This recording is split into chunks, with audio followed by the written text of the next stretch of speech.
Centre for प्रश्न 51 BRICS centre for industrial competencies BCIC के संबंध में निम्नलिखित कथनों पर विचार कीजिए। इसे संयुक्त राष्ट्र औद्योगिक विकास संगठन यूनिडो के मुख्यालय में एक बहुपक्षीय मंच के रूप में स्थापित किया गया था। भारतीय गुणवत्ता परिषद QCI को BCIC के साथ भारत के जुड़ाव के लिए नोडल केंद्र के रूप में नामित किया गया है। यह केंद्र BRICS partnership on new industrial revolution SPARTAN के ढांचे के तहत काम करता है। ऊपर दिए गए कथनों में से कितने सही है? A. केवल 1, B. केवल 2, C. सभी 3, D. कोई नहीं। सही उत्तर B. केवल 2। व्याख्या कथन 1 सही है। BCIC को 2024 से 25 में स्थापित किया गया था और इसे यूनिडो मुख्यालय में लॉन्च किया गया था। कथन 2 गलत है। भारत के जुड़ाव के लिए भारतीय गुणवत्ता परिषद QCI को नहीं बल्कि राष्ट्रीय उत्पादकता परिषद NPC को नोडल केंद्र के रूप में नामित किया गया है। कथन 3 सही है। BCIC BRICS partnership on new industrial revolution SPARTAN का एक प्रमुख स्तंभ है जो ब्रिक्स और ब्रिक्स प्लस देशों में डिजिटलीकरण, नवाचार और औद्योगिक आधुनिकीकरण पर केंद्रित है। प्रश्न 52 शंघाई स्पिरिट के संबंध में निम्नलिखित कथनों पर विचार कीजिए। यह शंघाई सहयोग संगठन SCO का मूल दर्शन है। यह आपसी विश्वास, आपसी लाभ, समानता और सभ्यताओं की विविधता के प्रति सम्मान पर जोर देता है। यह सामान्य विकास की खोज को बढ़ावा देता है। ऊपर दिए गए कथनों में से कितने सही है? A. केवल 1, B. केवल 2, C. सभी 3, D. कोई नहीं। सही उत्तर C. सभी 3। व्याख्या शंघाई स्पिरिट संस्थापक वैचारिक ढांचा है जो SCO को अन्य क्षेत्रीय गुटों से अलग करता है।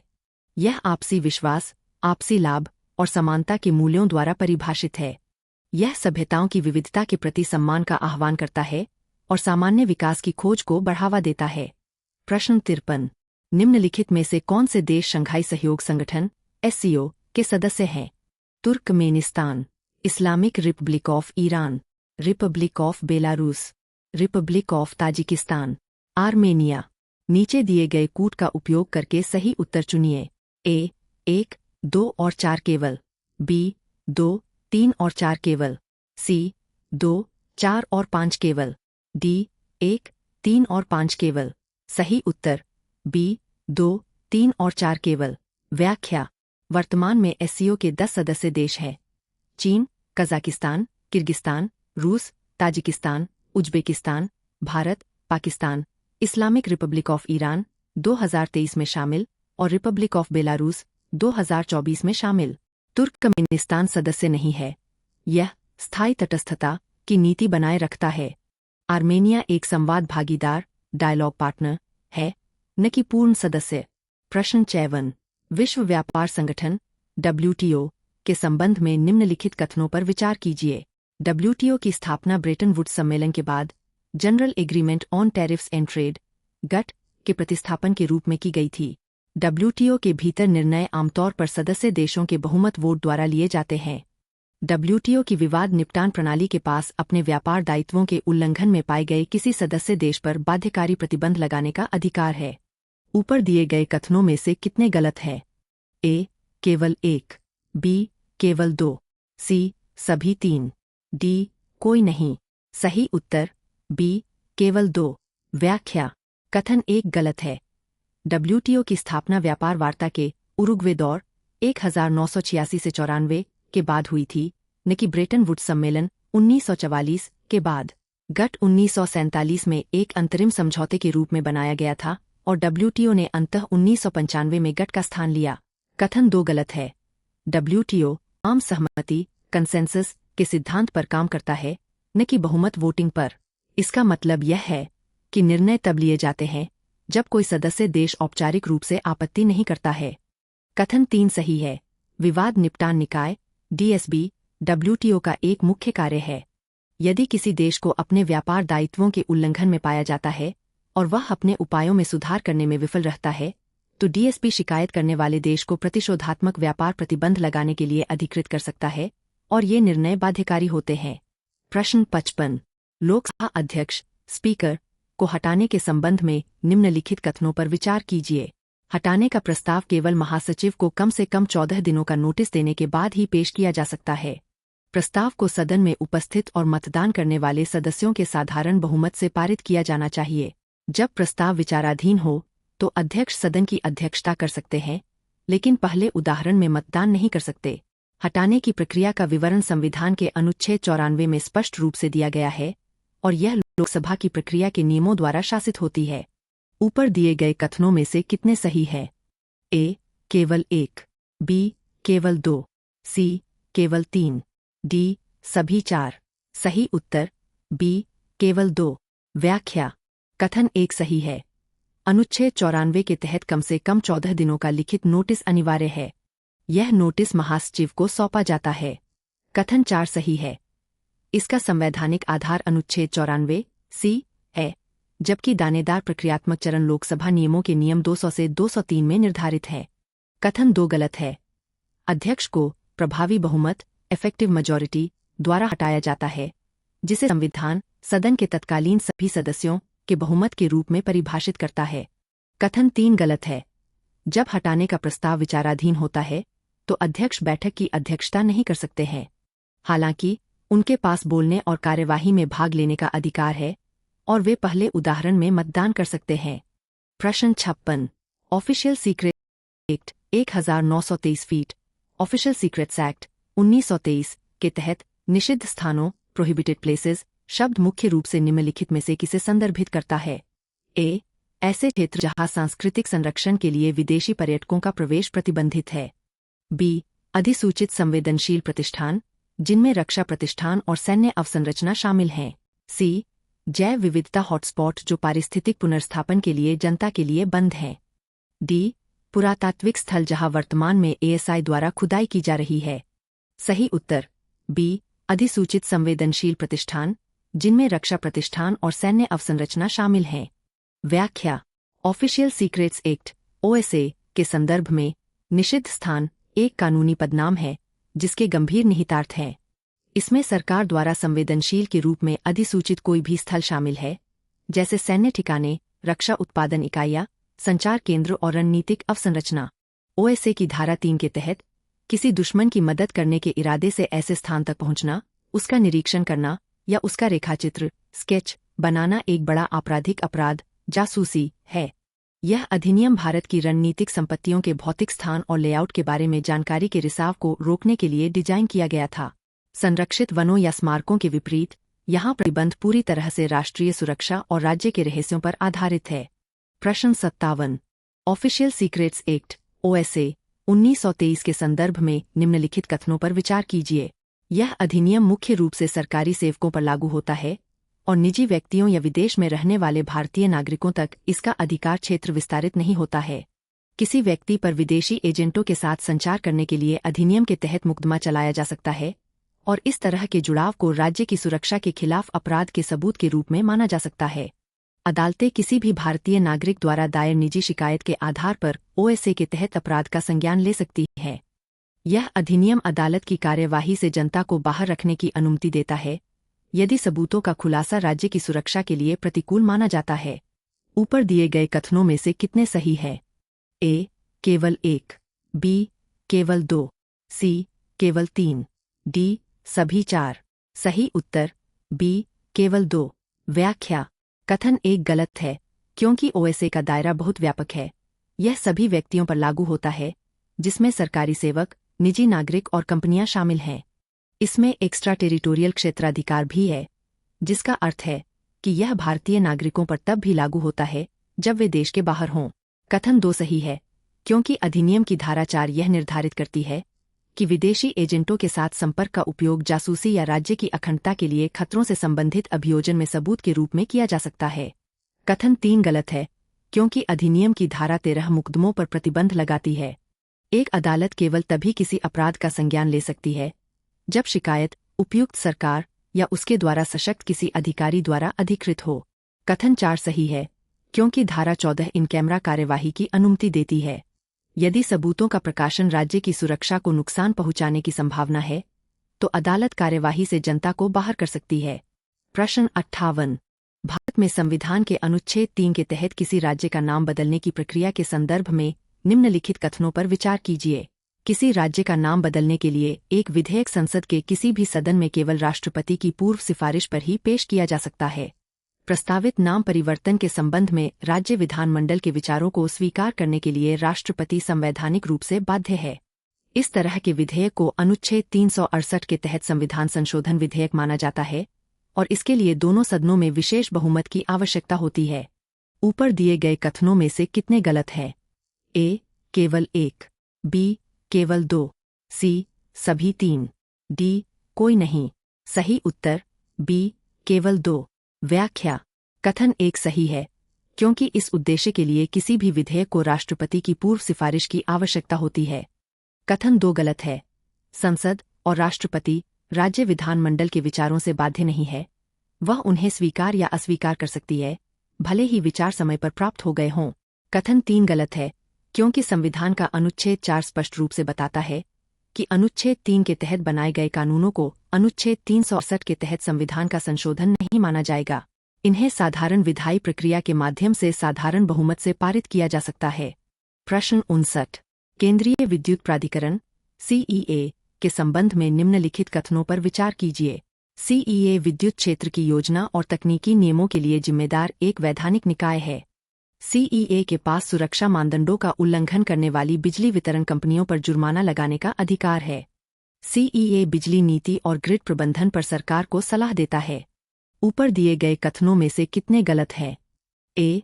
केवल 1, बी. केवल 2, सी. सभी 3, डी. कोई नहीं। सही उत्तर ए. केवल 1। व्याख्या। कथन 1 सही है क्योंकि CEA भारत में विद्युत क्षेत्र की योजना और तकनीकी नियमों के लिए जिम्मेदार एक वैधानिक निकाय है। कथन 2 गलत है क्योंकि CEA बिजली वितरण कंपनियों पर जुर्माना लागू नहीं करता है। इस तरह की नियामक कार्रवाई केंद्रीय विद्युत नियामक आयोग CERC के अंतर्गत आती है। कथन 3 सही है क्योंकि CEA सरकार को बिजली नीति, ग्रिड स्थिरता और संचरण प्रबंधन पर सलाह देता है। प्रश्न 60। निम्नलिखित में से किस राज्य में भारतीय संविधान की 6ठी अनुसूची के तहत स्वायत्त जिला परिषदें ऑटोनोमस डिस्ट्रिक्ट काउंसिल्स स्थापित नहीं हैं? ए. मिजोरम, बी. मेघालय, सी. असम, डी. नागालैंड। सही उत्तर डी. नागालैंड। व्याख्या। भारतीय संविधान की 6ठी अनुसूची असम, मेघालय, मिजोरम और त्रिपुरा के कुछ जनजातीय क्षेत्रों में स्वायत्त जिला परिषदों ADCs की स्थापना का प्रावधान करती है। नागालैंड में अनुच्छेद 371A के तहत विशेष प्रावधान है, लेकिन इसमें 6ठी अनुसूची के तहत ADC स्थापित नहीं है। प्रश्न 61। नमामि गंगे कार्यक्रम का मुख्य उद्देश्य निम्नलिखित में से कौन सा नहीं है? ए. गंगा डॉल्फिन के संरक्षण सहित जैव विविधता को बहाल करना, बी. नदी के पारिस्थितिकी तंत्र के स्वास्थ्य को बेहतर बनाने के लिए वनीकरण को बढ़ावा देना, सी. गंगा नदी पर जल विद्युत बांधों के उपयोग को विनियमित करना, डी. गंगा बेसिन में सीवेज उपचार अवसंरचना स्थापित करना। सही उत्तर सी. गंगा नदी पर जल विद्युत बांधों के उपयोग को विनियमित करना। व्याख्या। नमामि गंगे कार्यक्रम सीवेज उपचार, वनीकरण और जैव विविधता संरक्षण पर केंद्रित है, जिसमें गंगा डॉल्फिन की सुरक्षा भी शामिल है। यह कार्यक्रम जल विद्युत परियोजनाओं को विनियमित नहीं करता है क्योंकि ये भारत के विद्युत मंत्रालय और पर्यावरण, वन और जलवायु परिवर्तन मंत्रालय MoI FCC के अधिकार क्षेत्र में आते हैं। प्रश्न 62। सार्वजनिक दायित्व बीमा अधिनियम public liability insurance act PLIA 1991 के अनुसार निम्नलिखित में से क्या अनिवार्य है? ए. गैर खतरनाक पदार्थों को संभालने वाले उद्योगों को बीमा रखने से छूट दी गई है। बी. लघु उद्योगों के लिए बीमा वैकल्पिक है। सी. केवल सरकारी उद्योगों को ही दायित्व बीमा प्राप्त करना आवश्यक है। डी. खतरनाक पदार्थों से जुड़े औद्योगिक दुर्घटनाओं के मामले में वित्तीय राहत के लिए सभी उद्योगों के पास बीमा कवरेज होना अनिवार्य है। सही उत्तर डी. खतरनाक पदार्थों से जुड़े औद्योगिक दुर्घटनाओं के मामले में वित्तीय राहत के लिए सभी उद्योगों के पास बीमा कवरेज होना अनिवार्य है। व्याख्या। सार्वजनिक दायित्व बीमा अधिनियम 1991 भोपाल गैस त्रासदी के बाद अस्तित्व में आया था। यह कानून उन सभी उद्यमों के बारे है जो किसी भी खतरनाक पदार्थ के रखरखाव पर स्वामित्व या नियंत्रण रखते हैं। उन्हें एक सार्वजनिक दायित्व बीमा पॉलिसी कवर लेना आवश्यक है, जिसके तहत वे उनके उद्यम में संभाले गए खतरनाक पदार्थों के कारण मृत्यु, चोट या संपत्ति के नुकसान के लिए तीसरे पक्ष के दावों के खिलाफ बीमित होते हैं। प्रश्न 63। भारतीय संविधान का अनुच्छेद 22(3) निवारक निरोध प्रिवेंटिव डिटेंशन के तहत व्यक्तियों के अधिकारों को कैसे प्रभावित करता है? ए. यह निवारक निरोध के तहत रहने वालों को अतिरिक्त अधिकार प्रदान करता है। बी. यह निवारक निरोध मामलों की तत्काल न्यायिक समीक्षा को अनिवार्य बनाता है। सी. यह निवारक निरोध को अनुच्छेद 22(1) और 22(2) के सुरक्षा उपायों से छूट देता है। डी. यह निवारक निरोध को अधिकतम 24 घंटे तक सीमित करता है। सही उत्तर सी. यह निवारक निरोध को अनुच्छेद 22(1) और 22(2) के सुरक्षा उपायों से छूट देता है। व्याख्या। भारतीय संविधान का अनुच्छेद 22(3) गिरफ्तार या हिरासत में लिए गए व्यक्तियों को सामान्यतः प्रदान किए जाने वाले मौलिक अधिकारों का एक महत्वपूर्ण अपवाद बनाता है। अनुच्छेद 22(1) और 22(2) में उल्लिखित सुरक्षा उपायों से निवारक निरोध को छूट देकर यह निवारक निरोध कानूनों के अधिक व्यापक अनुप्रयोग की अनुमति देता है। इस छूट का मतलब है कि निवारक निरोध के तहत हिरासत में लिए गए व्यक्तियों के पास अपनी गिरफ्तारी के आधार के बारे में सूचित किए जाने या अपनी पसंद के कानूनी व्यवसायी से परामर्श करने का अधिकार नहीं हो सकता है। इसके अतिरिक्त हिरासत में लिए गए व्यक्ति को 24 घंटे के भीतर मजिस्ट्रेट के सामने पेश करने की आवश्यकता भी लागू नहीं हो सकती है। यह प्रावधान व्यक्तिगत अधिकारों और राष्ट्रीय सुरक्षा या सार्वजनिक व्यवस्था की कथित जरूरतों के बीच संविधान द्वारा बनाए गए संतुलन को दर्शाता है, हालांकि यह कुछ मौलिक सुरक्षा उपायों की कीमत पर है। प्रश्न 64। सरकारी कर्मचारियों के बच्चों के लिए क्रीमी लेयर का निर्धारण निजी क्षेत्र के बच्चों की तुलना में कैसे अलग है? ए. सरकारी कर्मचारियों के बच्चे हमेशा क्रीमी लेयर में होते हैं। बी. निजी क्षेत्र के कर्मचारियों के बच्चे कभी भी क्रीमी लेयर में नहीं होते हैं। सी. सरकारी कर्मचारियों के लिए यह रैंक पर आधारित है, निजी क्षेत्र के लिए यह आय पर आधारित है। डी. दोनों क्षेत्रों के निर्धारण में कोई अंतर नहीं है। सही उत्तर सी. सरकारी कर्मचारियों के लिए यह रैंक पर आधारित है, निजी क्षेत्र के लिए यह आय पर आधारित है। व्याख्या। क्रीमी लेयर स्थिति का निर्धारण सरकारी और निजी क्षेत्र के कर्मचारियों के बच्चों के बीच भिन्न होता है। सरकारी कर्मचारियों के लिए मानदंड मुख्य रूप से सेवा में माता-पिता की रैंक या स्थिति पर आधारित होते हैं। उदाहरण के लिए, समूह ए के अधिकारियों के बच्चे या 40 वर्ष की आयु से पहले समूह ए में पदोन्नत किए गए लोगों के बच्चों को क्रीमी लेयर का हिस्सा माना जाता है। इसके विपरीत, निजी क्षेत्र के कर्मचारियों के लिए निर्धारण माता-पिता की आय पर आधारित होता है। यह भेद सरकारी और निजी क्षेत्रों में विभिन्न संरचनाओं और मुआवजा प्रणालियों को मान्यता देता है, जिसका उद्देश्य विभिन्न रोजगार प्रकारों में सामाजिक आर्थिक स्थिति का उचित मूल्यांकन करना है। प्रश्न 65। भारतीय संविधान का अनुच्छेद 102 संसद के किसी भी सदन के सांसदों (एमपीज) की अयोग्यता से संबंधित है। वे कारण जिनके तहत एक सांसद को अयोग्य घोषित किया जा सकता है, उनमें शामिल हैं: यदि उसने स्वेच्छा से किसी विदेशी राज्य की नागरिकता प्राप्त कर ली है, यदि वह एक अनडिस्चार्ज्ड दिवालिया अनडिस्चार्ज्ड इंसोल्वेंट है, यदि वह भारत सरकार के तहत कोई लाभ का पद ऑफिस ऑफ प्रॉफिट धारण करता है, यदि वह भारत के चुनाव आयोग द्वारा अयोग्य घोषित किया गया है। नीचे दिए गए कूट का उपयोग करके सही उत्तर चुनिए। ए. 1 और 2 केवल, बी. 1, 3 और 4 केवल, सी. 1, 2 और 3 केवल, डी. 1, 2, 3 और 4। सही उत्तर सी. 1, 2 और 3 केवल। व्याख्या। अनुच्छेद 102 का भाग 1 उन कारणों को सूचीबद्ध करता है जिनके तहत एक सांसद को अयोग्य घोषित किया जा सकता है, जिनमें शामिल हैं: यदि वह भारत सरकार या किसी राज्य सरकार के तहत लाभ का पद धारण करता है, सिवाय उन पदों के जिन्हें संसद द्वारा अयोग्य न घोषित किया गया हो, यदि वह अस्वस्थ चित्त का है और सक्षम न्यायालय द्वारा ऐसा घोषित किया गया है, यदि वह एक अनडिस्चार्ज्ड दिवालिया है, यदि वह भारत का नागरिक नहीं है या उसने स्वेच्छा से विदेशी राज्य की नागरिकता प्राप्त कर ली है, या वह किसी विदेशी राज्य के प्रति निष्ठा रखता है। भारत का चुनाव आयोग सीधे तौर पर किसी सांसद को अयोग्य घोषित नहीं करता है।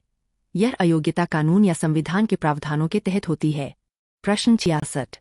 मुख्य चुनाव आयुक्त (CEC) को हटाने के संबंध में निम्नलिखित कथनों पर विचार कीजिए। हटाने के प्रस्ताव को स्वीकार किए जाने के लिए लोकसभा में न्यूनतम 100 सदस्यों या राज्यसभा में 50 सदस्यों का समर्थन होना चाहिए।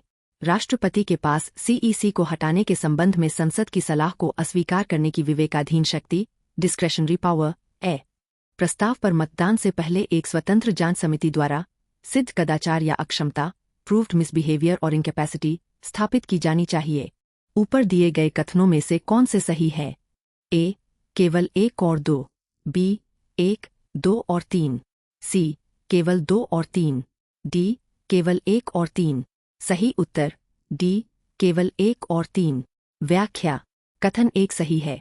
जज इंक्वायरी एक्ट 1968 फीट के तहत जो प्रक्रिया को नियंत्रित करता है, क्योंकि सीईसी को सुप्रीम कोर्ट के न्यायाधीश के समान तरीके से हटाया जाता है, प्रस्ताव पर कम से कम 100 लोकसभा सांसदों या 50 राज्यसभा सांसदों के हस्ताक्षर होने चाहिए।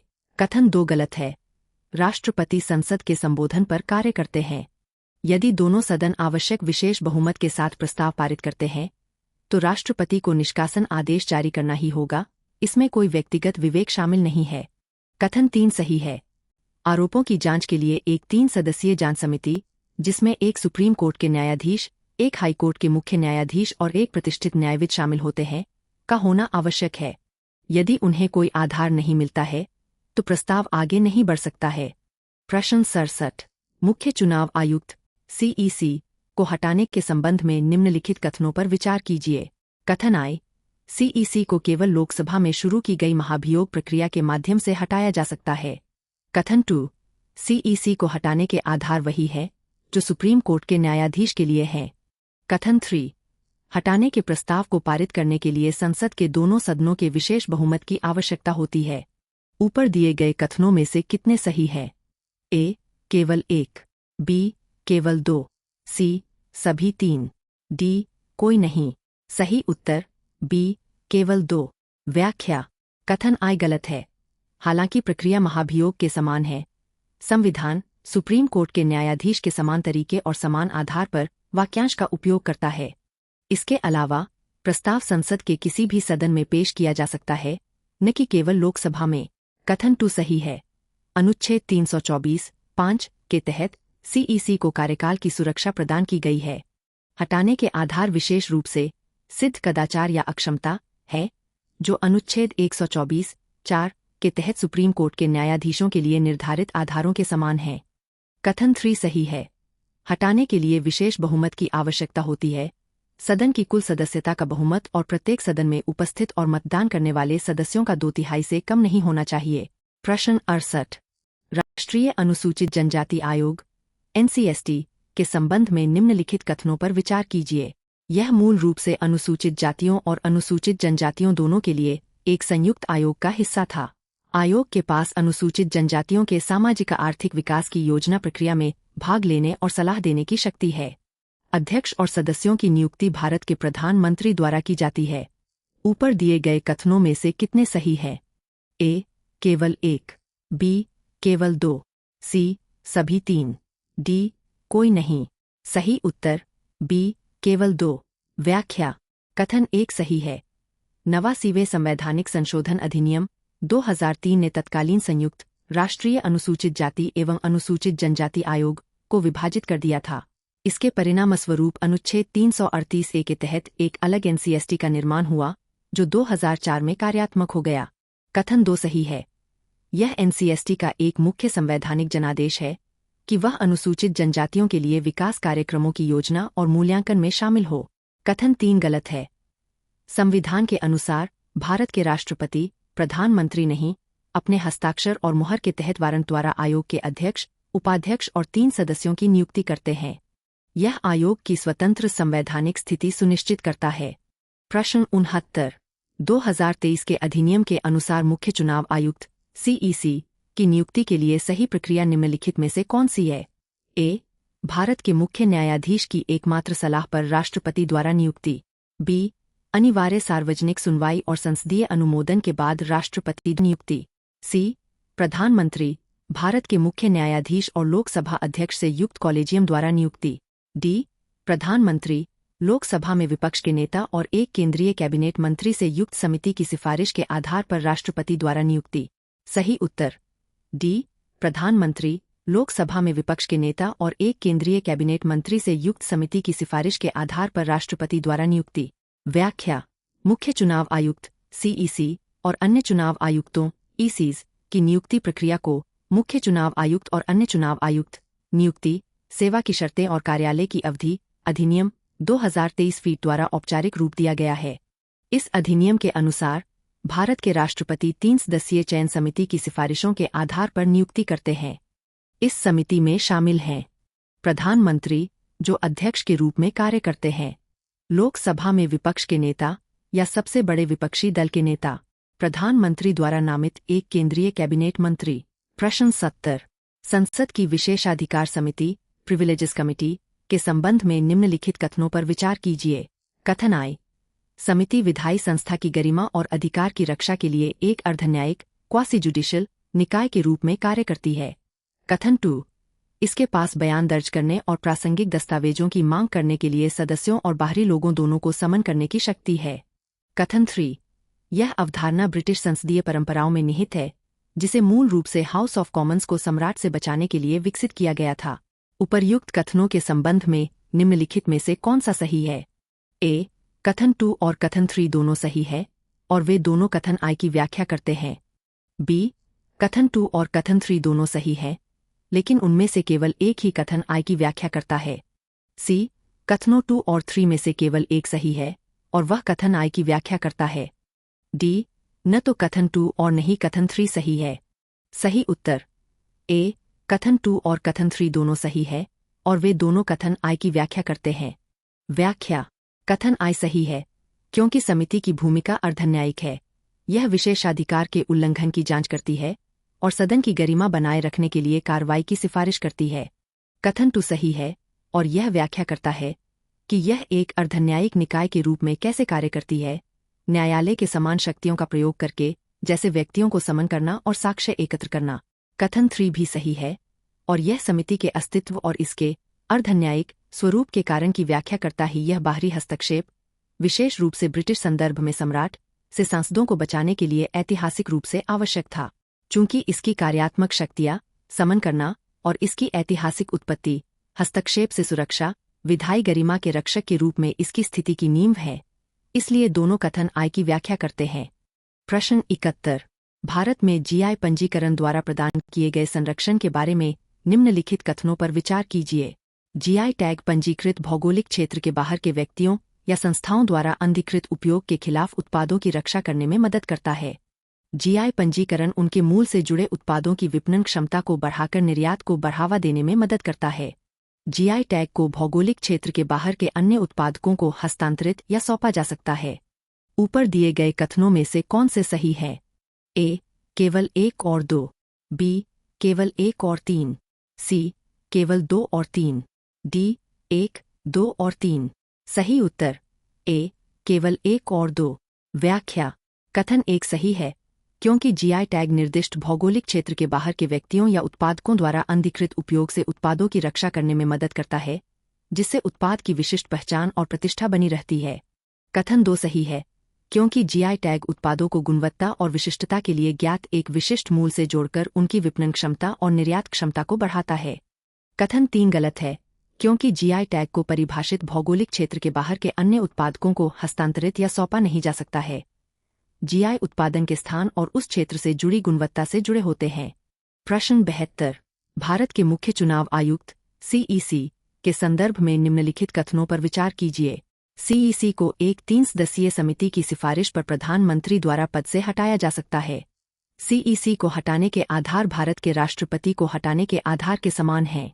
हटाने की प्रक्रिया के लिए लोकसभा और राज्यसभा दोनों में साधारण बहुमत की आवश्यकता होती है। ऊपर दिए गए कथनों में से कौन से सही है? ए, केवल 1 और 2। बी, केवल 2 और 3। सी, केवल 1 और 3। डी, उपरोक्त में से कोई नहीं। सही उत्तर डी, उपरोक्त में से कोई नहीं। व्याख्या। कथन 1 गलत है। सीईसी को प्रधानमंत्री द्वारा नहीं हटाया जा सकता है। उन्हें केवल सुप्रीम कोर्ट के न्यायाधीश के समान संसदीय प्रक्रिया के माध्यम से हटाया जा सकता है।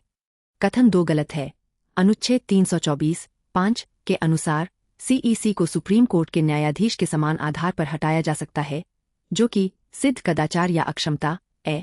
यह राष्ट्रपति को हटाने के आधार, संविधान का उल्लंघन, अनुच्छेद 61 से अलग है। कथन 3 गलत है। हटाने की प्रक्रिया के लिए साधारण बहुमत नहीं, बल्कि संसद के प्रत्येक सदन में विशेष बहुमत सदन की कुल सदस्यता का बहुमत और उपस्थित एवं मतदान करने वाले सदस्यों का कम से कम 2/3 बहुमत की आवश्यकता होती है। प्रश्न 73। निम्नलिखित कथनों पर विचार कीजिए। कथन आए, राष्ट्रीय महिला आयोग NCW के पास दीवानी अदालत सिविल कोर्ट की शक्तियां हैं। कथन 2। NCW शिकायतों की जांच करते समय मामलों की जांच कर सकता है, गवाहों को समन भेज सकता है और दस्तावेजों को पेश करने की मांग कर सकता है। उपर्युक्त कथनों के संबंध में निम्नलिखित में से कौन सा सही है? ए, कथन आय और कथन 2 दोनों सही है और कथन 2 कथन आय की सही व्याख्या है। बी, कथन आय और कथन 2 दोनों सही है, लेकिन कथन 2 कथन आय की सही व्याख्या नहीं है। सी, कथन आय सही है, लेकिन कथन 2 गलत है। डी, कथन आय गलत है, लेकिन कथन 2 सही है। सही उत्तर ए, कथन आय और कथन 2 दोनों सही है और कथन 2 कथन आय की सही व्याख्या है। व्याख्या। राष्ट्रीय महिला आयोग NCW एक वैधानिक निकाय है जिसके पास महत्वपूर्ण अर्धन्यायिक क्वासी जुडिशियल शक्तियां हैं। कथन आय सही है क्योंकि NCW अधिनियम 1990 के तहत आयोग को अपने कार्यों का पालन करते समय, विशेष रूप से शिकायतों की जांच के दौरान, दीवानी अदालत की शक्तियों से संपन्न किया गया है। कथन 2 भी सही है और यह स्पष्ट करता है कि कथन आय क्यों सही है। दीवानी अदालत की शक्तियों की विशिष्ट विशेषताओं में गवाहों को समन करने और उनकी उपस्थिति लागू करने, उन्हें शपथ पर जांचने और किसी भी सार्वजनिक रिकॉर्ड या दस्तावेज की मांग करने का अधिकार शामिल है। प्रश्न 74। राष्ट्रीय महिला आयोग NCW की संरचना के संबंध में निम्नलिखित कथनों पर विचार कीजिए। आयोग में अनुसूचित जातियों और अनुसूचित जनजातियों में से प्रत्येक का कम से कम एक सदस्य होना चाहिए। सदस्यों को कानून, ट्रेड यूनियनवाद और महिला आंदोलनों जैसे विविध क्षेत्रों से लिया जाना चाहिए। अध्यक्ष को सुप्रीम कोर्ट या हाई कोर्ट का सेवानिवृत्त न्यायाधीश होना चाहिए। ऊपर दिए गए कथनों में से कौन से सही है? ए, केवल 1 और 2। बी, केवल 2 और 3। सी, केवल 1 और 3। डी, 1, 2 और 3। सही उत्तर ए, केवल 1 और 2। व्याख्या। NCW अधिनियम 1990 की धारा 3 के अनुसार आयोग में एक अध्यक्ष और 5 सदस्य होते हैं। कथन 1 सही है क्योंकि इसमें हाशिए पर रहने वाले समुदायों का अनिवार्य प्रतिनिधित्व है, विशेष रूप से यह कि अनुसूचित जातियों SC और अनुसूचित जनजातियों SENT में से प्रत्येक का कम से कम एक सदस्य होना चाहिए।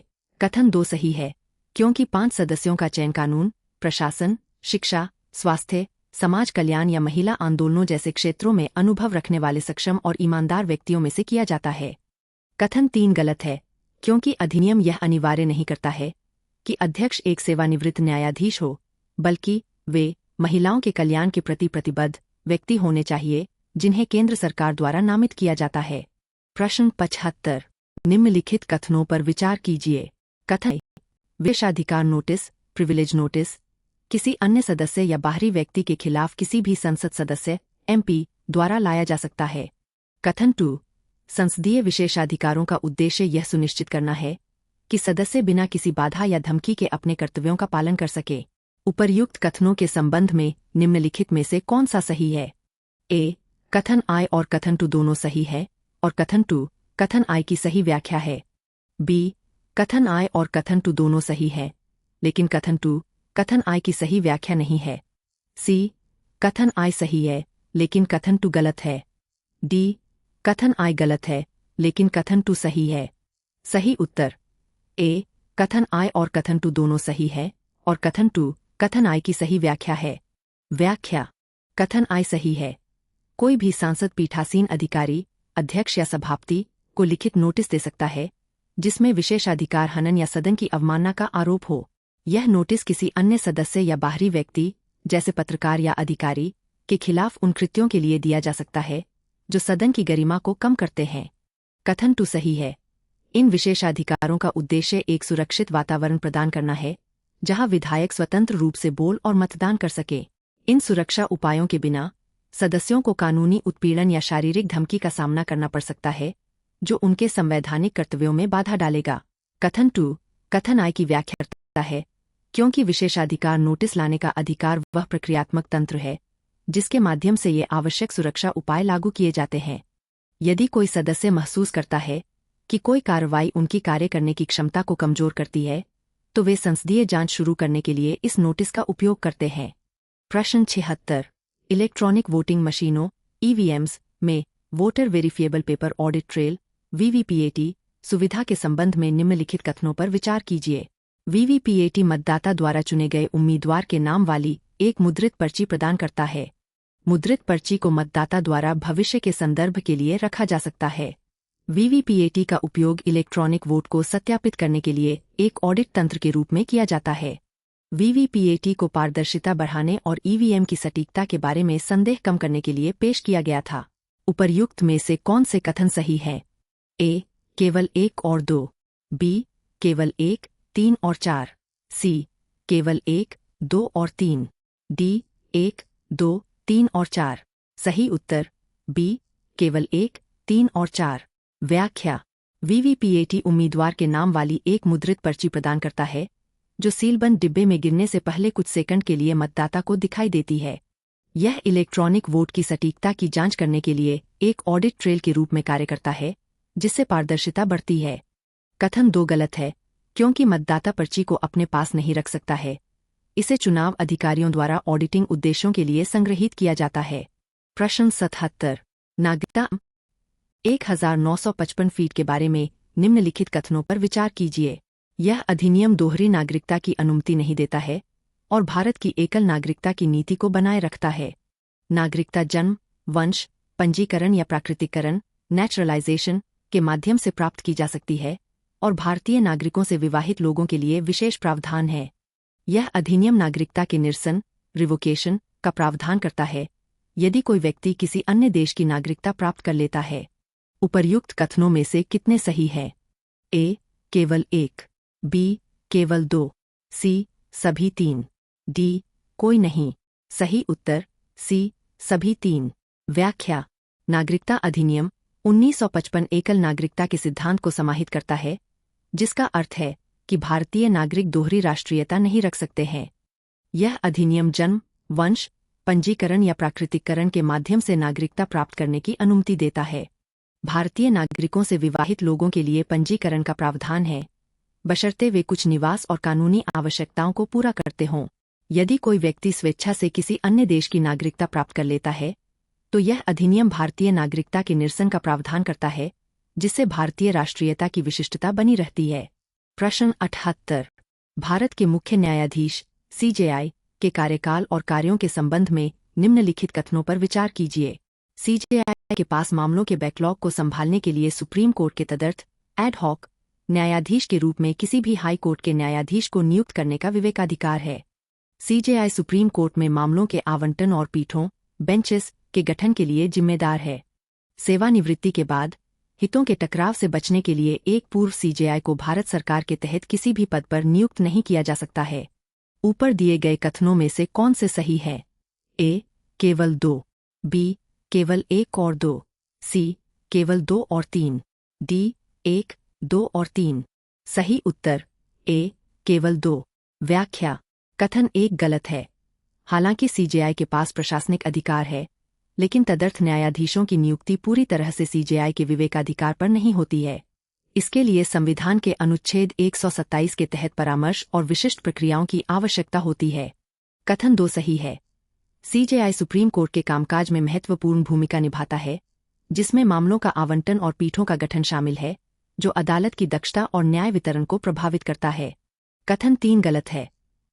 सेवानिवृत्त सीजेआई को सरकारी पद पर नियुक्त करने पर कोई संवैधानिक प्रतिबंध नहीं है, हालांकि ऐसी नियुक्तियों की संभावित हितों के टकराव के लिए जांच की जाती है। प्रश्न 79। सूची ई केंद्र शासित प्रदेश को सूची ई विधानसभा में नामित सदस्यों के लिए प्रावधान के साथ सुमेलित कीजिए। सूची ई केंद्र शासित प्रदेश, सूची ई नामित सदस्यों के लिए प्रावधान। ए. जम्मू और कश्मीर 1 केंद्र सरकार द्वारा 3 सदस्य नामित। बी. पुडुचेरी 2 नामित सदस्यों के लिए कोई प्रावधान नहीं। सी. दिल्ली 3 उपराज्यपाल द्वारा 5 सदस्य तक नामित किए जा सकते हैं। सही कूट का चयन कीजिए। A2, B1, C3, B A1, B3, C2, C A3, B2, C1, D A3, B1, C2। सही उत्तर D A3, B1, C2। व्याख्या: जम्मू और कश्मीर A3 जम्मू और कश्मीर पुनर्गठन अधिनियम 2019-2023 में यथा संशोधित की धारा 14 के अनुसार उपराज्यपाल विधानसभा के लिए 5 सदस्यों तक को नामित कर सकते हैं। पुडुचेरी B1 केंद्र शासित प्रदेश सरकार अधिनियम 1963 की धारा 3 के तहत केंद्र सरकार के पास पुडुचेरी विधानसभा में 3 सदस्यों तक को नामित करने का अधिकार है।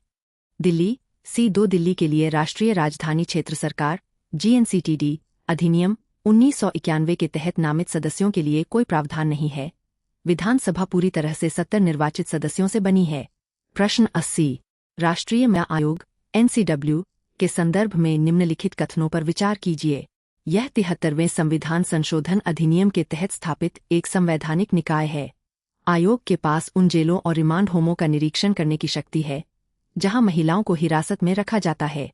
अध्यक्ष और सभी सदस्यों को भारत के राष्ट्रपति द्वारा नामित किया जाता है। उपर्युक्त कथनों में से कितने सही हैं? A केवल 1, B केवल 2, C सभी 3, D कोई नहीं। सही उत्तर A केवल 1। व्याख्या कथन 1 गलत है। राष्ट्रीय महिला आयोग एक संवैधानिक निकाय नहीं है, बल्कि यह राष्ट्रीय महिला आयोग अधिनियम 1990 फीट के तहत स्थापित एक वैधानिक निकाय है। कथन 2 सही है। अधिनियम की धारा 10 के तहत आयोग को उन जेलों, रिमांड होमों या हिरासत के अन्य स्थानों का निरीक्षण करने का अधिकार है जहां महिलाओं को रखा जाता है, ताकि यह सुनिश्चित किया जा सके कि उनके अधिकारों की रक्षा की जा रही है। कथन 3 गलत है। अध्यक्ष और 5 सदस्यों को केंद्र सरकार द्वारा नामित किया जाता है, न कि राष्ट्रपति द्वारा। प्रश्न 81 भारतीय चुनावों के संदर्भ में निम्नलिखित पर विचार कीजिए। कथन I निर्वाचक पंजीकरण नियम 1960 फीट का फॉर्म 7 मतदाता सूची में नाम शामिल करने पर आपत्ति की अनुमति देता है। कथन 2 2022 के संशोधन के तहत केवल वही व्यक्ति किसी अन्य मतदाता के खिलाफ आपत्ति दर्ज कर सकता है जिसका नाम उसी मतदान केंद्र में पंजीकृत है। उपर्युक्त कथनों के संबंध में निम्नलिखित में से कौन सा सही है? A कथन I और कथन 2 दोनों सही है और कथन 2 कथन I की सही व्याख्या है। B कथन I और कथन 2 दोनों सही हैं, लेकिन कथन 2 कथन I की सही व्याख्या नहीं है। C कथन I सही है, लेकिन कथन 2 गलत है। D कथन I गलत है, लेकिन कथन 2 सही है। सही उत्तर C कथन I सही है, लेकिन कथन 2 गलत है। व्याख्या कथन I सही है। फॉर्म 7 मतदाता सूची में नाम शामिल करने पर आपत्ति जताने या नाम हटाने की मांग करने के लिए उपयोग किया जाने वाला वैधानिक तंत्र है। कथन 2 गलत है। 2022 के संशोधन के बाद फॉर्म 7 का दायरा बढ़ा दिया गया था। अब उस निर्वाचन क्षेत्र का कोई भी पंजीकृत मतदाता, न कि केवल उसी मतदान केंद्र का, उस निर्वाचन क्षेत्र की मतदाता सूची में नाम शामिल करने पर आपत्ति दर्ज कर सकता है। प्रश्न 82 भारतीय संविधान की 9वीं अनुसूची के संबंध में निम्नलिखित कथनों पर विचार कीजिए। इसे पहले संविधान संशोधन अधिनियम 1951 द्वारा पेश किया गया था। 9वीं अनुसूची में रखे गए कानून न्यायिक समीक्षा से पूरी तरह मुक्त है। IR कोएल्हो मामले में सुप्रीम कोर्ट के फैसले ने माना कि 9वीं अनुसूची के सभी कानून न्यायिक समीक्षा के अधीन हैं। उपर्युक्त कथनों में से कितने सही है? A केवल 1, B केवल 2, C सभी 3, D कोई नहीं। सही उत्तर A केवल 1। व्याख्या कथन 1 सही है। 9वीं अनुसूची को 1951 के पहले संविधान संशोधन अधिनियम द्वारा अनुच्छेद 31B के साथ भूमि सुधार कानूनों को मौलिक अधिकारों के उल्लंघन के आधार पर अदालतों में चुनौती दिए जाने से बचाने के लिए संविधान में जोड़ा गया था। कथन 2 गलत है। हालांकि 9वीं अनुसूची का मूल उद्देश्य इसमें रखे गए कानूनों को पूर्ण सुरक्षा प्रदान करना था, लेकिन समय के साथ सुप्रीम कोर्ट ने इस सुरक्षा को कम कर दिया है। IR कोएल्हो बनाम तमिलनाडु राज्य 2007 मामले में ऐतिहासिक फैसले ने स्थापित किया कि 24 अप्रैल 1973 के बाद 9वीं अनुसूची में रखे गए कानून न्यायिक समीक्षा के लिए खुले हैं यदि वे संविधान के मूल ढांचे का उल्लंघन करते हैं, इसलिए सुरक्षा पूर्ण नहीं है। कथन 3 गलत है। IR कोएल्हो फैसले ने 9वीं अनुसूची के सभी कानूनों को न्यायिक समीक्षा के अधीन नहीं किया। इसने केशवानंद भारती फैसले 24 अप्रैल 1973 की तारीख से पहले और बाद में सम्मिलित कानूनों के बीच अंतर किया। केवल इस तारीख के बाद सम्मिलित कानून ही मूल ढांचे के सिद्धांत के परीक्षण के अधीन हैं। प्रश्न 83 भारतीय संविधान की 9वीं अनुसूची के संबंध में निम्नलिखित कथनों पर विचार कीजिए। इसे पहले संविधान संशोधन अधिनियम 1951 द्वारा पेश किया गया था। 9वीं अनुसूची में रखे गए कानून न्यायिक समीक्षा से पूरी तरह मुक्त है। आई.आर. कोएल्हो मामले में सुप्रीम कोर्ट के फैसले ने माना कि 9वीं अनुसूची के सभी कानून न्यायिक समीक्षा के अधीन हैं। ऊपर दिए गए कथनों में से कितने सही है? ए. केवल 1, बी. केवल 2, सी. सभी 3, डी. कोई नहीं। सही उत्तर ए. केवल 1। व्याख्या: कथन 1 सही है।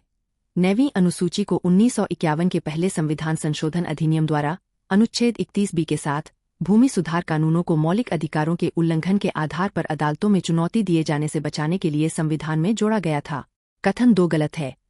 हालांकि 9वीं अनुसूची का मूल उद्देश्य इसमें रखे गए कानूनों को पूर्ण सुरक्षा प्रदान करना था, लेकिन समय के साथ सुप्रीम कोर्ट ने इस सुरक्षा को कम कर दिया है। आई.आर. कोएल्हो बनाम तमिलनाडु राज्य 2007 मामले में ऐतिहासिक फैसले ने स्थापित किया कि 24 अप्रैल 1973 के बाद 9वीं अनुसूची में रखे गए कानून न्यायिक समीक्षा के लिए खुले हैं यदि वे संविधान के मूल ढांचे का उल्लंघन करते हैं, इसलिए सुरक्षा पूर्ण नहीं है। कथन 3 गलत है। आई.आर. कोएल्हो फैसले ने 9वीं अनुसूची के सभी कानूनों को न्यायिक समीक्षा के अधीन नहीं किया। इसने केशवानंद भारती फैसले 24 अप्रैल 1973 की तारीख से पहले और बाद में सम्मिलित कानूनों के बीच अंतर किया। केवल इस तारीख के बाद सम्मिलित कानून ही मूल ढांचे के सिद्धांत के परीक्षण के अधीन है। प्रश्न 84 भारत में विमुक्त जनजातियों DNTs के संदर्भ में निम्नलिखित कथनों पर विचार कीजिए। उन्हें ब्रिटिश शासन के दौरान क्रिमिनल ट्राइब्स एक्ट 1871 फीट के तहत ऐतिहासिक रूप से अपराधी जनजातियों के रूप में ब्रांडेड किया गया था। विमुक्त डिनोटिफाइड शब्द 1952 में औपनिवेशिक कानून के निरसन के बाद उनकी स्थिति को संदर्भित करता है। निरसन के बाद उन्हें तुरंत SC और सेंट के समान एक अलग संवैधानिक श्रेणी प्रदान की गई थी। ऊपर दिए गए कथनों में से कितने सही है? ए. केवल 1, बी.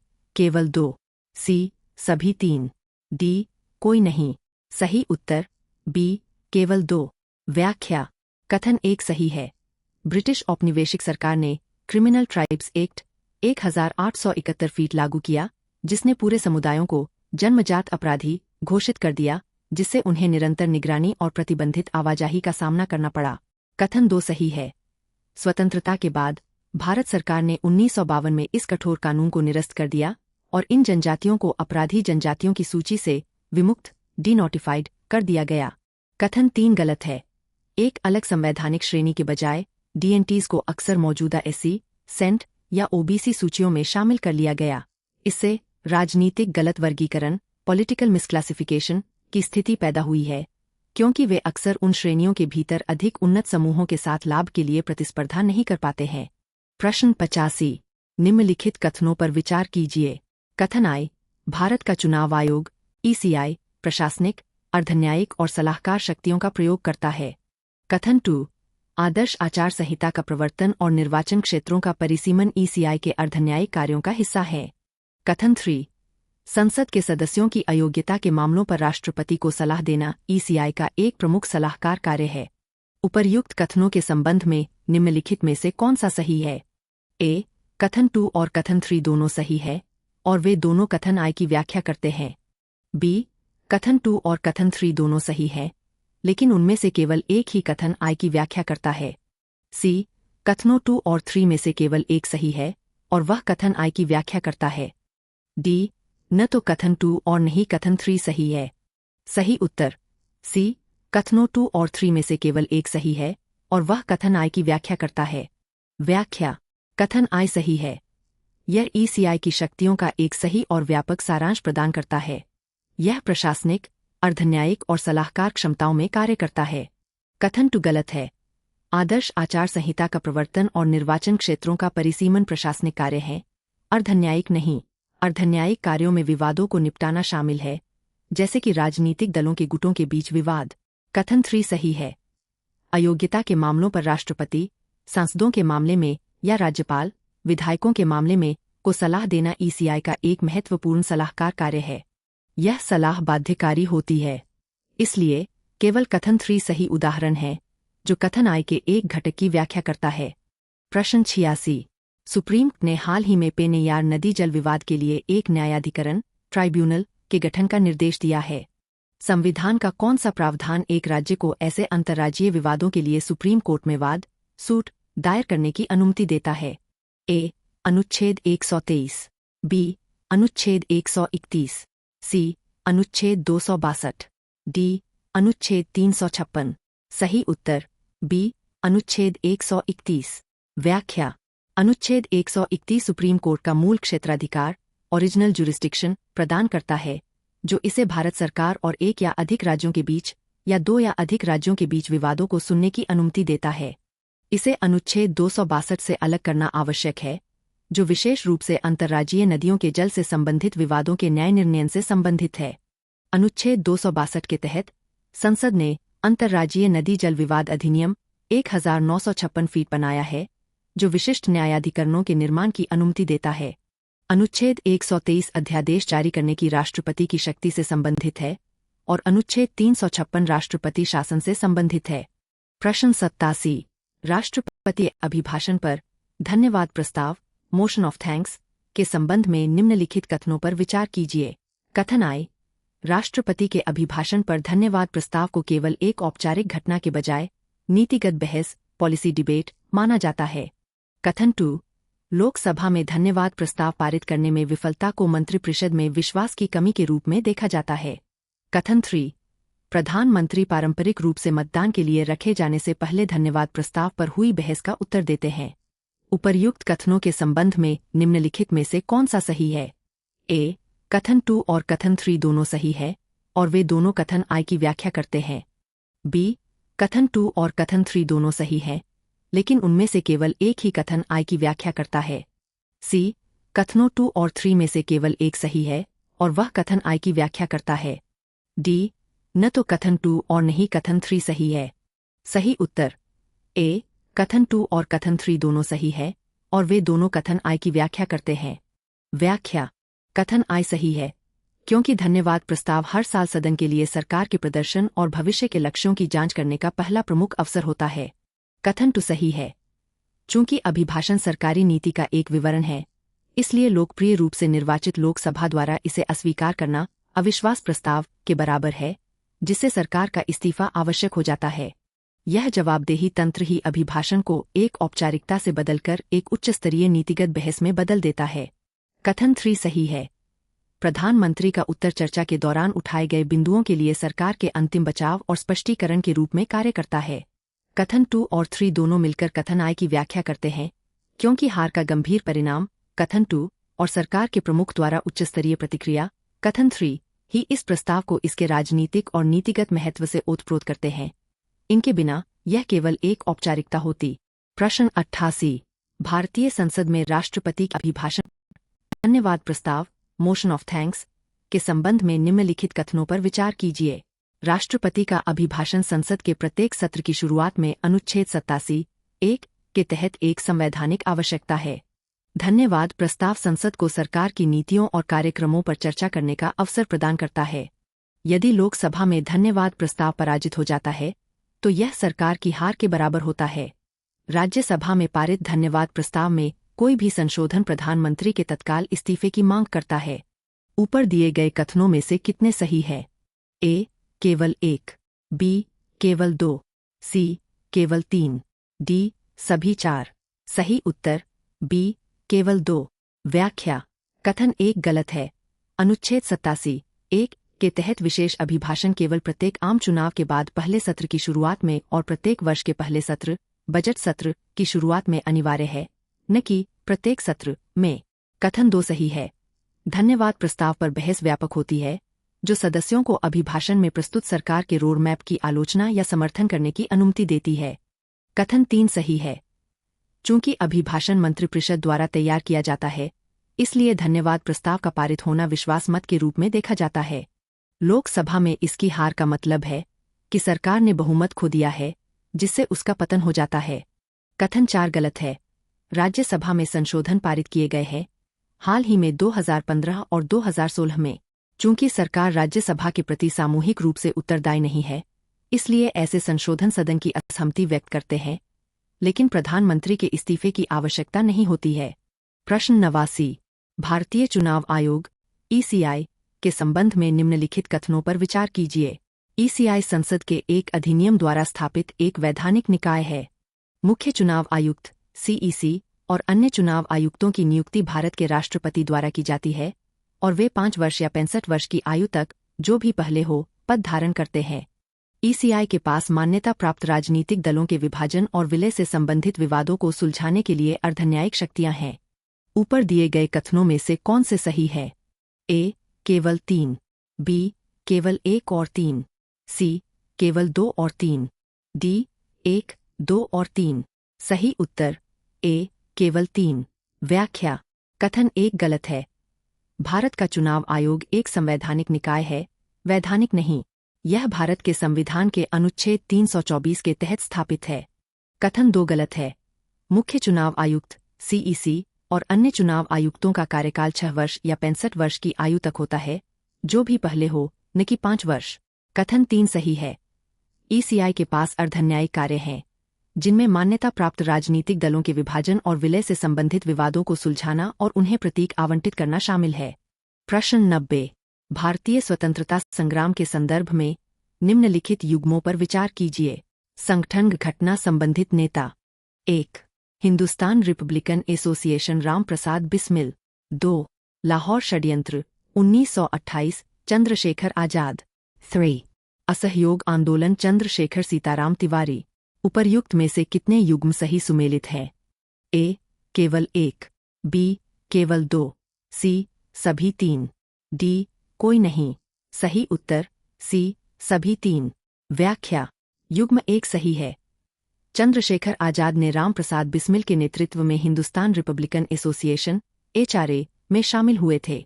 एचआरए पर ब्रिटिश कार्रवाई के बाद आजाद ने इसे Hindustan socialist Republican association HSRA के रूप में पुनर्गठित किया। युग्म 2 सही है।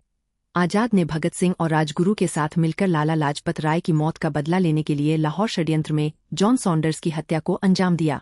युग्म 3 सही है। आजाद का मूल नाम चंद्रशेखर सीताराम तिवारी था। उन्होंने 15 साल की उम्र में असहयोग आंदोलन में भाग लिया, जहां उन्हें अपने मुकदमे के दौरान प्रसिद्ध रूप से आजाद की उपाधि मिली। प्रश्न 91। फरवरी 1946 के बॉम्बे विद्रोह बॉम्बे अपराइजिंग का वर्णन निम्नलिखित में से कौन सा करता है?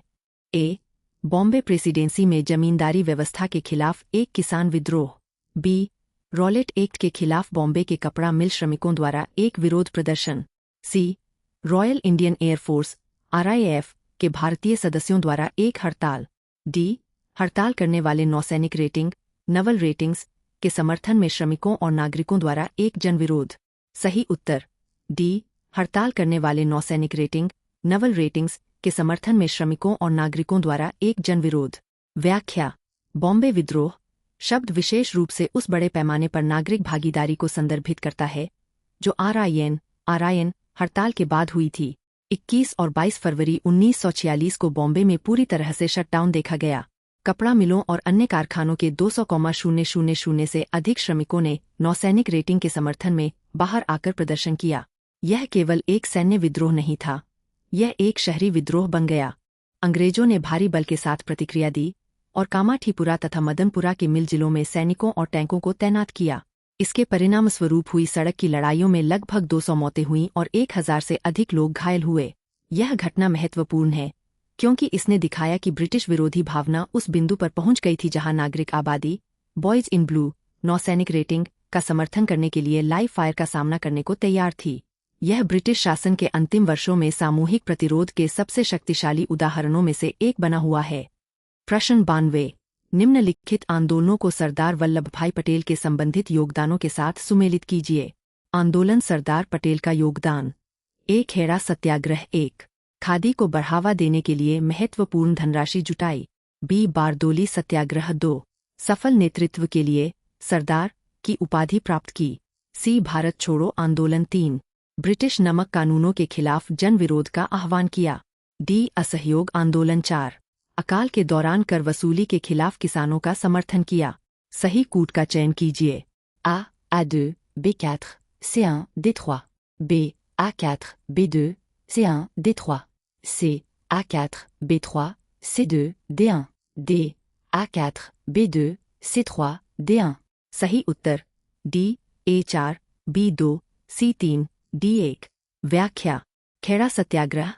A4 पटेल ने अकाल से पीड़ित किसानों से कर वसूली के खिलाफ विरोध का नेतृत्व किया। बारडोली सत्याग्रह।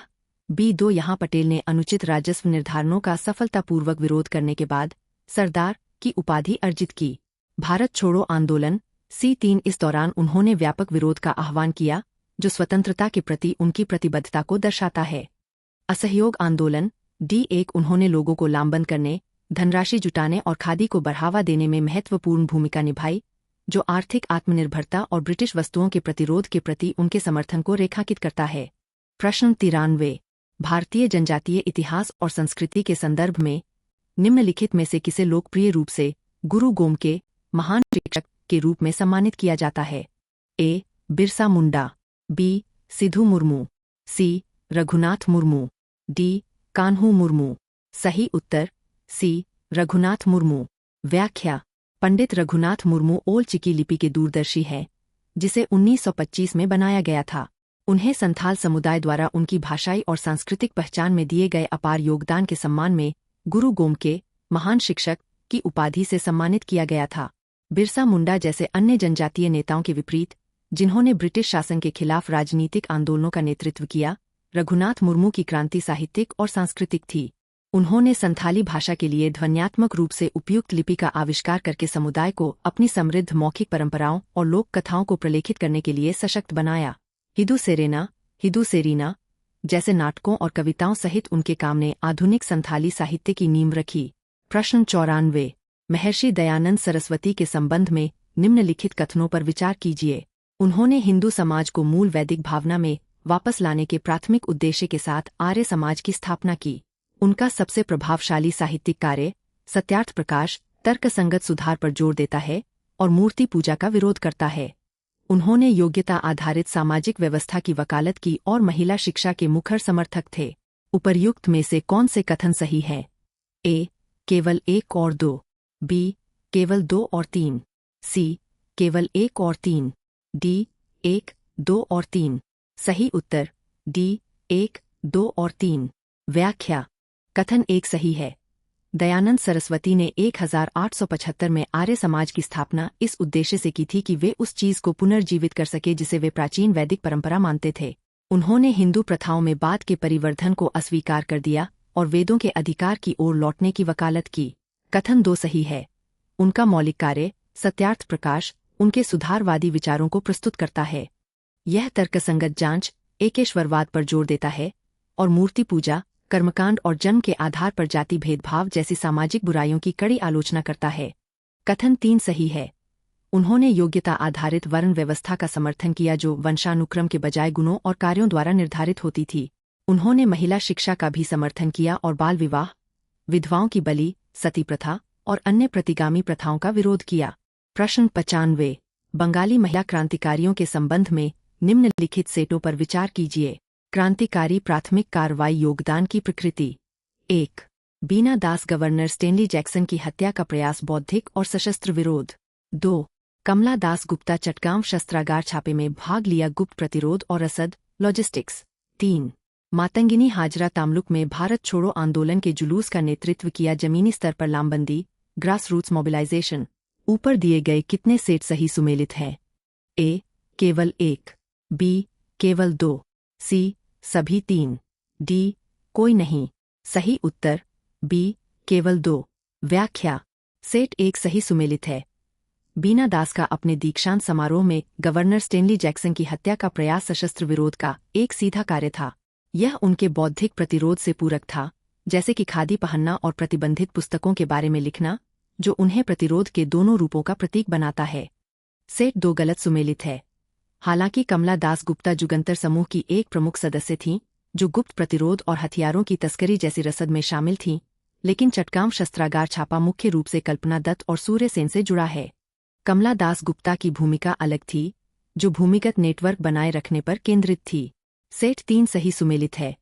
मातंगिनी हाजरा, जिन्हें गांधी बूढ़ी के नाम से जाना जाता है, जमीनी स्तर पर लामबंदी का एक शक्तिशाली प्रतीक बन गईं।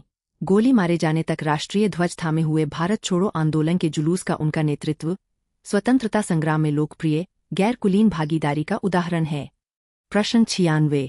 1837 के सेरेंगसिया युद्ध सेरेंगसिया बैटल के संदर्भ में निम्नलिखित कथनों पर विचार कीजिए। यह ईस्ट इंडिया कंपनी की विस्तारवादी नीतियों के खिलाफ हो आदिवासियों द्वारा एक सशस्त्र प्रतिरोध था। यह संघर्ष वर्तमान छत्तीसगढ़ राज्य में स्थित सेरेंगसिया घाटी में हुआ था। लड़ाकों ने गुरिल्ला युद्ध रणनीति का उपयोग किया, जिसमें पर्यावरणीय बाधाओं और जलने वाले जैविक मिश्रणों का उपयोग शामिल था। ऊपर दिए गए कथनों में से कितने सही है? ए. केवल 1, बी. केवल 2, सी. सभी 3, डी. कोई नहीं। सही उत्तर बी. केवल 2। व्याख्या। कथन 1 सही है। यह कोल्हान क्षेत्र के आदिवासियों द्वारा ईस्ट इंडिया कंपनी के ब्रिटिश प्रशासन, विदेशी करों और गैर आदिवासी बस्तियों को थोपने के प्रयासों के खिलाफ किया गया प्रतिरोध था। कथन 2 गलत है। सेरेंगसिया घाटी वर्तमान झारखंड, विशेष रूप से पश्चिम सिंहभूम में स्थित है, न कि छत्तीसगढ़ में। कथन 3 सही है। लड़ाकों ने गुरिल्ला शैली के युद्ध का उपयोग किया, जिसमें धनुष्पान का उपयोग और संकीर्ण रास्तों पर बाधाएं पैदा करना शामिल था।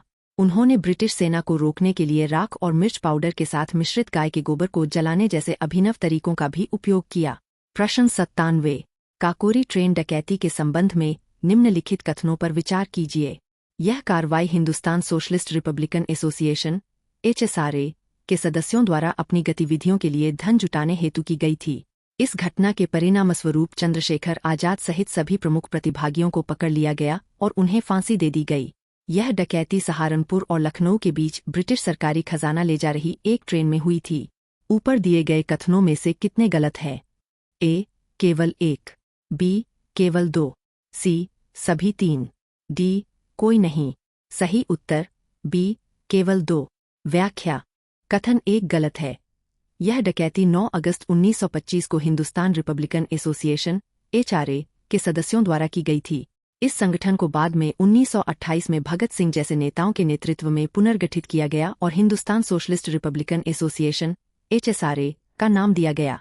कथन 2 गलत है।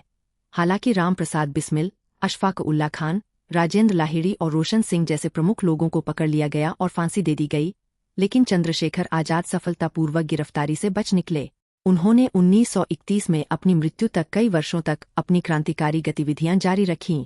कथन 3 सही है। क्रांतिकारियों ने सहारनपुर से लखनऊ जाने वाली 8 टाउन ट्रेन को निशाना बनाया था, क्योंकि उन्हें पता था कि इसमें ब्रिटिश सरकारी खजाने का पैसा है, जिसे वे अपने आंदोलन के लिए जब्त करना चाहते थे। केवल 1 कथन सही है और 2 कथन गलत है। प्रश्न 98। निम्नलिखित मठों को उन राज्यों के साथ सुमेलित कीजिए जिनमें वे स्थित हैं। सूची ई मठ, सूची ई राज्य। ए. बोमडिला 1, असम, बी. ताशीडिंग 2, अरुणाचल प्रदेश, सी. नाम्फके 3, त्रिपुरा, डी. वेनुवन विहार 4, सिक्किम। नीचे दिए गए कूट का उपयोग करके सही उत्तर का चयन कीजिए। A. A2, B4, C3, D1, B. A4, B2, C3, D1, C. A2, B4, C1, D3, D. A4, B2, C1, D3। सही उत्तर सी. A2, B4, C1, D3। व्याख्या। बोमडिला मठ A2 यह अरुणाचल प्रदेश में स्थित है। 1965 में स्थापित हुआ था और महायान संप्रदाय का एक प्रमुख केंद्र है। ताशीडिंग मठ B4 यह सिक्किम में स्थित है और इसे राज्य का सबसे पवित्र मठ माना जाता है।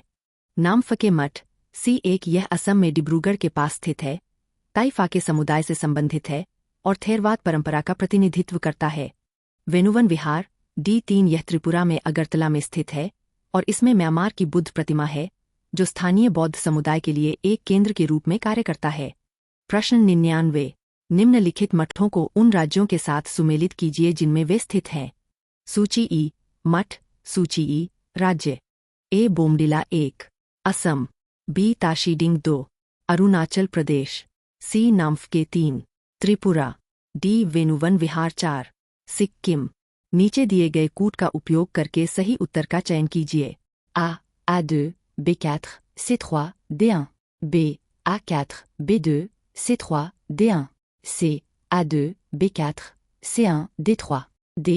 A4, B2, C1, D3। सही उत्तर सी. A2, B4, C1, D3। व्याख्या। बोमडिला मठ A2 यह अरुणाचल प्रदेश में स्थित है और महायान संप्रदाय का एक प्रमुख केंद्र है। ताशीडिंग मठ B4 यह सिक्किम में स्थित है और इसे राज्य का सबसे पवित्र मठ माना जाता है। नामफके मठ C1 यह असम में डिब्रूगढ़ के पास स्थित है, ताइफा के समुदाय से संबंधित है और थेरवाद परंपरा का प्रतिनिधित्व करता है। वेनुवन विहार D3 यह त्रिपुरा में अगरतला में स्थित है और स्थानीय बौद्ध समुदाय के लिए एक केंद्र के रूप में कार्य करता है। प्रश्न 100 पूर्वोत्तर में बौद्ध सर्किट बुद्धिस्ट सर्किट के विकास के संदर्भ में निम्नलिखित कथनों पर विचार कीजिए। तवांग मठ दुनिया का सबसे बड़ा मठ है। उरगेलिंग मठ 6वें दलाई लामा के जन्मस्थान के रूप में महत्वपूर्ण है। सिक्किम का रूमटेक मठ ग्यालवांग करमापा की निर्वासित सीट इन एग्जाइल के रूप में कार्य करता है। ऊपर दिए गए कथनों में से कितने सही है? ए केवल 1, बी केवल 2, सी सभी 3, डी कोई नहीं। सही उत्तर बी केवल 2। व्याख्या कथन 1 गलत है। हालांकि तवांग मठ गालदेन नामग्याल हाथ से भारत का सबसे बड़ा मठ है, लेकिन यह दुनिया का दूसरा सबसे बड़ा मठ है, पोटाला पैलेस के बाद। कथन 2 सही है। उरगेलिंग मठ 15वीं सदी की संरचना है, जो 6वें दलाई लामा के जन्मस्थान के रूप में प्रसिद्ध है। कथन 3 सही है। रूमटेक मठ सिक्किम का सबसे बड़ा मठ है और यह काग्यू संप्रदाय के ग्यालवांग करमापा की सीट है। प्रश्न 51